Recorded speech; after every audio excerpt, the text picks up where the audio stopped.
mani yerga bermasangiz bo'lmaydi, yigitim kutib turmaydi. Voy o'g'lim, beni birinchi uzatib olaylik, mahalla qo'y nima deydi? Opa teging unda. Chiqsa tegamanmi? Ezvordilaring bor-ku. Opam g'irt o'g'il bola. Kimdir sevib qolishi fantastika. O'shaning uchun o'zim harakat qilaman. Birinchi makiyaj qilishni o'rgatdim. Bo'p qoldingmi? Ha? Salom. Keyin ovqat qilishni o'rgatishni boshladim. Qaynaning ko'zi teringni shunaqa archadi. Keyin didli kiyintirishga harakat qildim. Voy, ana bo'larkan-ku. Zimzorda.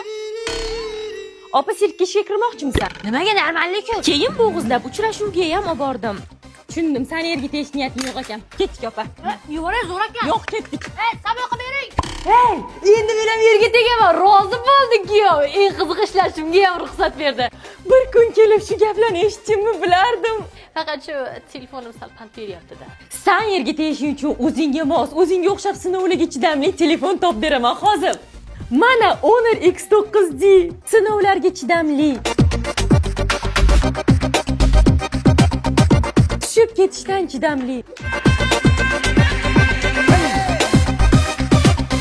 Uzoq muddatli batareya. Shu telefon mendan senga to'yini. Faqat sen erga teg, iltimos.